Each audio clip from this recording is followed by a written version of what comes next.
machine that's going to do that. So that's going to make it very, very much easier.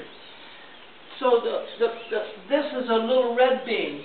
So these are going to be different. These are going to be like the beans we like to eat if we were in Salvador or banana bag. I love little red beans. I don't know if you heard about it. You heard a guy that went to Belize and lived for quite a while on refried dreams? Yeah. So I love little red refried dreams and these. So we do little, and these are more interesting because these are little white beans. And they're also very interesting. Look at these little beans right there. White, white, white.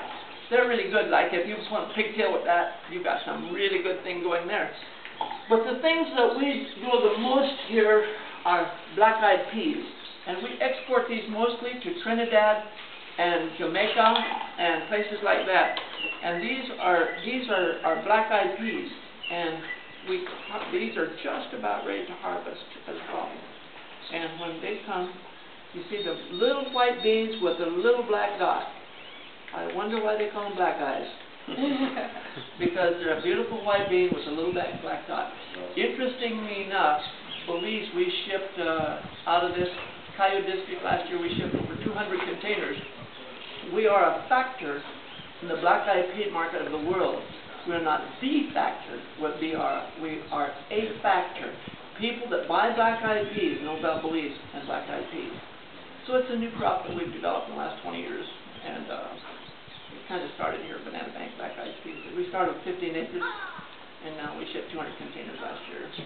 The Mennonites and us together. Do these different beans require different conditions for farming, or they're all beans? Black eyes are not actually beans, they're peas. And they are not beans. So they require something different. But the other beans are very similar. The problem is beans are delicate to rust and funguses on their leaves. Their leaves are kind of porous and they hold moisture. And there's some funguses that just go zowie like that. And in 2 days your field can turn red and growing stops. So we can put some fungicides on it and try to help it. But beans are a bit delicate. A little bit delicate. If those funguses come by, it's really bad. But it doesn't usually happen. It just sometimes does. Usually we don't have the fungicides. One other plant that I'd like to show you is in Spanish they call it mycel. In English we call it milo or sorghum. And this is a milo or sorghum plant. And it's got these little brown things in here, little brown berries, and it's a grain, and it's worth 85% as much as corn, as a grain for chickens or horses or cattle. The calories in it are worth 85% as much as corn. So these are useful for animals? Yes. Yeah, people, if you live in Africa, you would eat this for people food. You could eat this for people food. And this is cheaper than the corn? The reason we grow it now, it's more subject to drought resistance. Right now we don't have so much rain, so this doesn't take so much moisture as corn would. And rain is dicey right now, it's not real dependable. So we go with a little bit of this. It's always rather interesting. There's two more things I'd like to show you a little bit. One is this one. This is called Johnson grass. And this is the world's worst weed. And so all things are not good that's growing.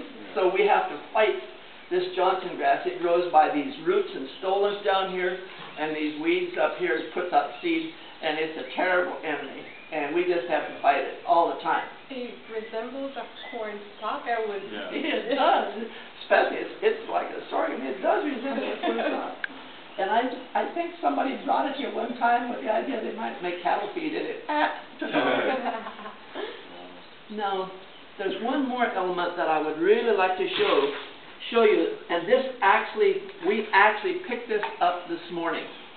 I don't know if you can see that, so you could tell me what that is, I'm sure. Yeah, what is that anyway?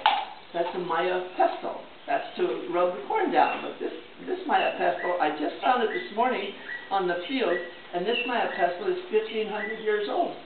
And we just found it this morning. See, there's a piece of pottery that we found this morning. And this particular thing really has something special, because you know what this is? Flint? Obsidian. This is obsidian. And the Mayas, of course, didn't have metals, but they had these little knives. Look at this little knife. Okay? They didn't have metals. Here's the point that I'm really trying to make.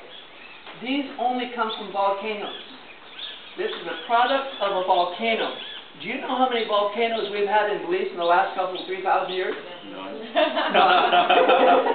So we didn't have any volcanoes. Look, there's a volcano. Oh, yeah.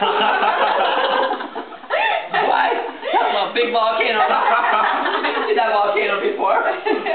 Surely, this obsidian only comes from Mexico or Guatemala.